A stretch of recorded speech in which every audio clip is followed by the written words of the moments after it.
दोस्तों आज हम आपको 6 सिलेंडर के फायर आर्डर के बारे में बताएंगे। काफ़ी सारे लोगों ने कमेंट्स भी किए थे कि 6 सिलेंडर के फायर आर्डर के बारे में बताएं।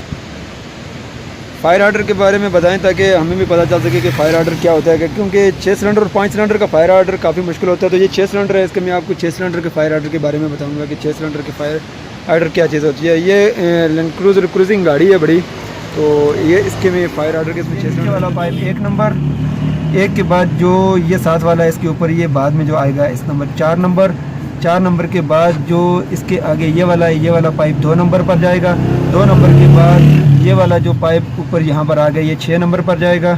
6 नंबर के बाद ये वाला पाइप 3 नंबर पर जाएगा। 3 नंबर के बाद जो ये पाइप आ रहा है आगे 3 के बाद 5, ये वाला पाइप 5 नंबर पर जाएगा। मैं डायग्राम पे भी आपको दिखा देता हूँ, आप डायग्राम खुद भी बना सकते हैं, ठीक है।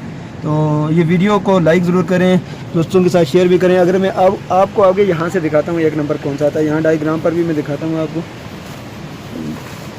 ये इसका हमने डायग्राम बनाया, देखें 1 number, 4 number, 2 number, 6 number, 3 number, 5 number. अब यहाँ से आपको दिखाता हूँ 1 नंबर, देखें 1 नंबर फायर आर्डर यहाँ पर है। एक के बाद जैसे यहाँ पर 4 लगा हुआ है, एक के बाद जो पाइप लगेगा इसका फायर आर्डर वाला ये लगेगा 4 नंबर पर, ठीक है।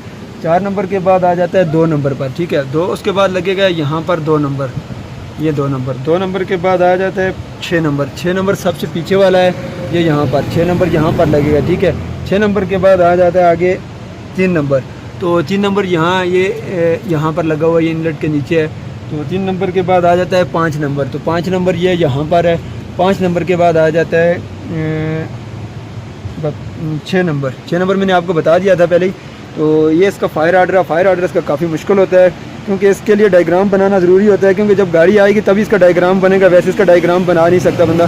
तो ये सीधे हाथ पे देखें इंजन, ये सामने इंजन है, तो ये पंप है। पंप के सीधे हाथ पे नंबर ऐसे आएंगे, जो मैंने सबसे नीचे वाला पाइप बताया, उसके बाद 1 के बाद 4 के बाद जो मैंने डायग्राम पे आपको दिखा दिया, देख लें फिर भी डायग्राम। तो मैं डायग्राम आपको सामने ऐसे रख के दिखा भी देता हूँ, देखें ये डायग्राम है, ये देख लें। इस पे जैसे मैंने आपको बताया 1 के बाद 4 के बाद 2 के बाद 6, एक सीधा उस तरफ हो गया जैसे इंजन घूमेगा, लेकिन ये पंप सीधी साइड पे है ना, ये इस तरफ जाएगा, इस तरफ से ऊपर आएगा वापस, ठीक है। तो उम्मीद करता हूँ ये वीडियो की आपको समझ आ गई होगी। वीडियो अच्छी लगे तो लाइक और शेयर ज़रूर करें।